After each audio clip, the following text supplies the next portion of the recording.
वो कमरा जिसे कभी खोला नहीं गया। आर्यन एक लेखक था जिसे पुरानी और रहस्यमयी जगहों पर जाकर कहानियां लिखना पसंद था। इसी तलाश में वो हिमाचल के एक दूर दराज गांव की एक पुरानी हवेली में रहने पहुंचा।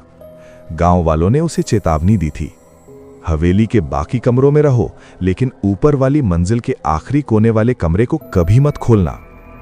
आर्यन इन बातों को अंधविश्वास मानता था। हवेली में सन्नाटा था, बस बाहर तेज हवाओं की आवाज आ रही थी।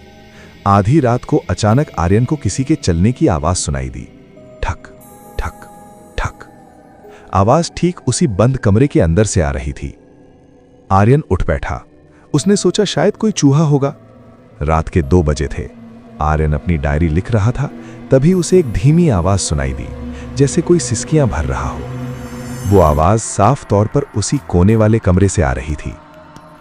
इस बार आर्यन खुद को रोक नहीं पाया। उसने टॉर्च ली और सीढ़ियां चढ़कर ऊपर पहुंच गया।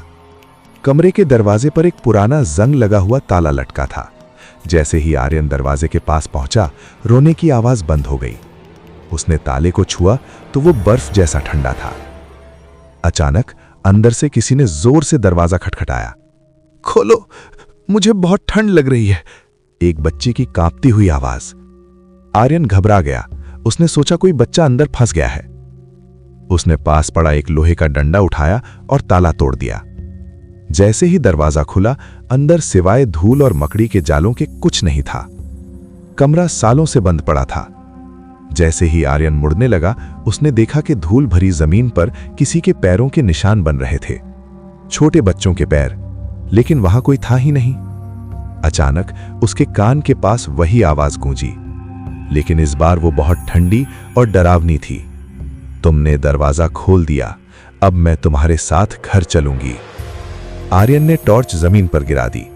टॉर्च की रोशनी में उसने देखा कि उसकी अपनी परछाई के पीछे एक और लंबी अजीब सी परछाई खड़ी थी, जिसका चेहरा नहीं था। अगले दिन गांव वालों ने हवेली का दरवाजा खुला पाया, लेकिन आर्यन का कहीं कोई सुराग नहीं था। बस उसकी डायरी वहीं पड़ी थी, जिसके आखिरी पन्ने पर लिखा था, वो मेरे पीछे खड़ी है। क्या आप ऐसी ही कोई और भूतिया कहानी सुनना चाहेंगे, या आप चाहते हैं तो सब्सक्राइब कर दो और कमेंट करो।